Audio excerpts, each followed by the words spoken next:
Irish English Delight, Class 1. This is your English literature book.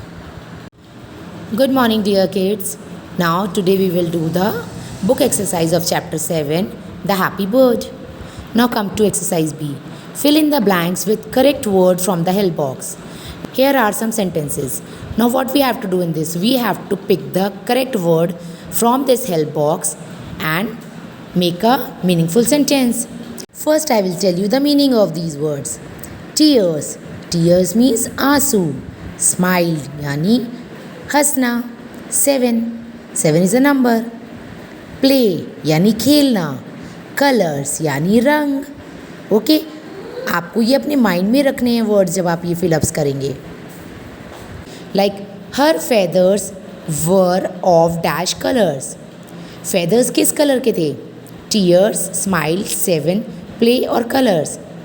How many colours are there in the bird's wing? 7. तो we have to write 7 over here. They like the dash of the feathers. What they like? जो other birds थे उन्हें feathers में क्या पसंद था? Tears, colours. Right, they like the colours of the feathers. Other birds को जो feathers के कलर बहुत ज़्यादा अट्रैक्टिव लगते थे. Dash roll down her eyes. What rolled down her eyes? क्या आ गए थे उसकी आंखों में? Tears. Tears. When the colourful bird was alone, तो उसकी आइज़ में आंसू आ गए थे जब वो अकेली रह गई थी. The colourful bird dash and began to dash with them. The colourful bird smiled and began to play with them. जो कलरफुल बर्ड थी वो क्या करने लगी थी? स्माइल करने लगी थी. एंड बिगेन टू प्ले, और उनके साथ खेलना शुरू कर दिया था. Now come to exercise C. Who said the given words? Now you can read the statement and you can write down the name of the bird who is supposed to say this statement. Now what we have to do in this? We have to read the statement and write the name those who said these statements. जिन्होंने statement बोला था. You all are ugly. Who said this? This statement said by the colorful bird. So you have to write the colorful bird. I like the red color very much. This statement is said by the crow. So you have to write the crow over here. Look how beautiful the yellow color is. कि देखो कितना सुंदर yellow colour है. ये किसने बोला था? The sparrow. The sparrow said. You are very proud. Who said this? Then the owl said. You are very proud. So we have to write the owl over here.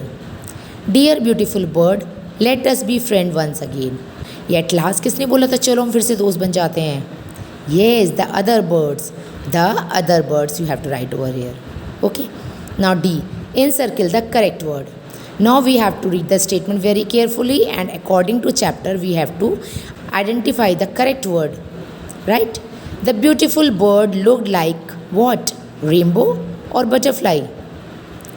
Rainbow. The beautiful bird look like a rainbow. So we have to encircle the correct word because its feather looks like a rainbow. उसके feathers जो थे वो rainbow की तरह लगते थे. Now come to next one sentence. All the birds wanted to touch her feathers. जो और birds थी वो क्या करती थी? क्या चाहती थी? pull खींचना या touch करना feathers को? touch. So we have to encircle the word touch. Tears, rain roll down her eyes. Bird की आइज़ में क्या आ गए थे? आंसू या बारिश? टीयर्स. तो we have to encircle the word tears. The wise owl saw her crying smiling. Wise owl जो समझदार उल्लू था उसने क्या देखा?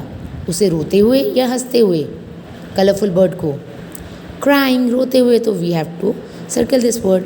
Now she had many birds friends. Now she had many what? Birds और फ्रेंड्स. अब उसकी क्या हो गई थी? बहुत सारी चिड़ियाएँ हो गई थी या फ्रेंड्स हो गए थे? फ्रेंड्स. तो we have to circle this word. Right. Okay, now come to next exercise. Rearrange the letter of the words to make new meaningful word. Now this is the rearrange the word. There are some words. हमें इन्हें rearrange करके alphabets को एक different word बनाना है. Like ACT, act. Identify the word. Yes, correct. It's C-A-T, cat. T-A-R, tar. We can make R-A-T, rat. Right, we have to write rat over here. Third, L-O-W, low. क्या बन सकता है? O-W-L, owl. Owl, right. G-O-D, god. O-D-G, D-O-G, dog, right. Like this only you have to do the rest one words. Okay, I think it's clear to everyone. Thank you. Have a nice day.